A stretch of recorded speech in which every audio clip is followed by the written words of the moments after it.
ito na.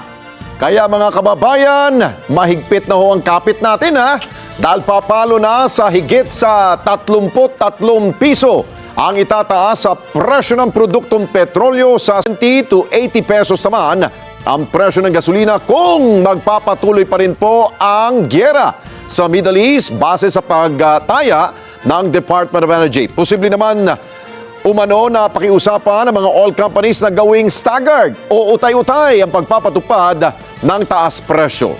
Report mula kay Mar Gabriel.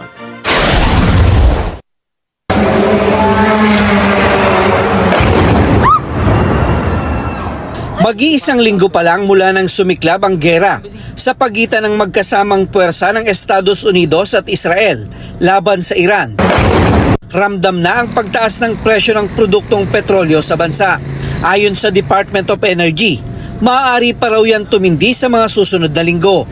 Sa pagdinig ng Senate Committee on Foreign Relations, sinabi ni Director Rino Abad ng DOE Oil Industry Management Bureau, posibleng umabot sa 18 pesos kada litro ang madagdag sa presyo ng diesel, habang 8 pesos naman sa gasolina.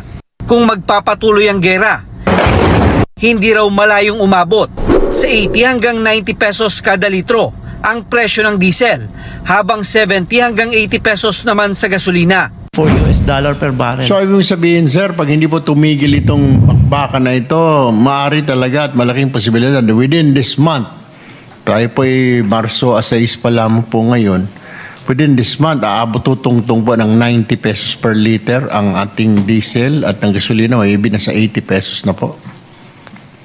Tuloy-tuloy po ito. Yung Ukraine-Russia, Mr. Chair, umabot to tayo ng mga 90 kasi. So, yun, ayoko mag-project, pero ito'y mas masama pa dun eh. Kasi dito, Middle East ang pinag-usapan. Okay. Pero ayon sa DOE, maaari nilang pakiusapan ang mga oil companies na huwag biglain ang pagpapatupad ng oil price hike. Tinitignan ho Kung ninyo. mag-implement lang sila, spread out nila for 2 weeks, then kalahati lang ho nung 18 peso na increase supposedly dun sa diesel ang ma-implement mga 9. So 9 plus 62, hindi pa ho aabot. Sa mga 71. Usapan niyo ba sila na baka pwedeng i-stagger naman para kahit papano dahan-dahan nila maramdaman yung paghihirap? Ano po ba yun? Opo. Parang killing me softly. Ganun din, papunta na tayo. Isang bagsakan, bonus, dahan-dahan, papunta rin doon. Well, baka pwede pakiusapan na, Sherwin, kung tanungin mo ako, kung nandito na ako sa Senado, kukontra ako dyan sa all the regulation law na yan. Because we don't have the control on fuel prices. Para maibsan ang epekto nito, may mga nakahain ng panukala sa Senado para suspindihin ang implementasyon ng 5 piso hanggang 10 pisong excise tax at ang 12% VAT sa mga produktong petrolyo. Pinamamadali na rin ang rollout ng fuel subsidy para sa transport sector. Bago po nangyari itong gera na to sa Middle East, meron na po kaming na-submit from our office na nagsasuggest na po na bawasan na po yung threshold na $80 to about $65 per barrel para po ma-release po namin yung mga fuel subsidy. As you noted, yung pong 2025 na fuel subsidy fund, hindi po natin nagamit last year. Kaya yun po ang gagamitin natin ngayon.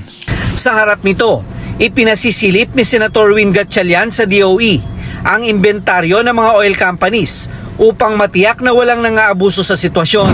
Don't want is in time of crisis, wag natin hayaan ng mga retailers, oil companies to abuse the situation. That's retailers.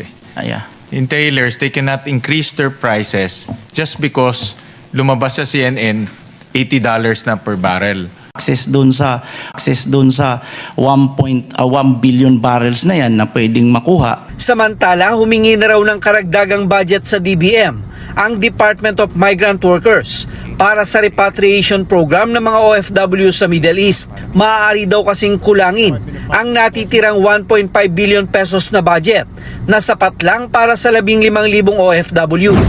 nag-run po kami ng mga simulation ng iba't ibang, I would say, severity po na magiging emergency situation. Hanggang makarating po, for example, ang ating kababayan sa kanyang bahay sa Mindanao. Yan po ay umaabot around 135 to 140,000, Mr. Sa krisis na ito, ina-expect po natin na umaakyat itong presyong ito. So kung ipepeg po ito natin sa 150,000 po ang magiging gastos per repatriation, yung pong current na pera po natin for ERF ay pwede lang po sumalo ng around 15,000 or even less. Sa ngayon, naabot na sa 1,416 na mga Filipino sa Middle East ang humihingi na raw ng tulong sa Department of Foreign Affairs para makauwi sa bansa. Posible raw na madagdagan pa yan kung magtatagal pa ang gera sa gitnang silangan. Mar Gabriel, para sa Mata ng Agila. Matatag, matapang, matapat.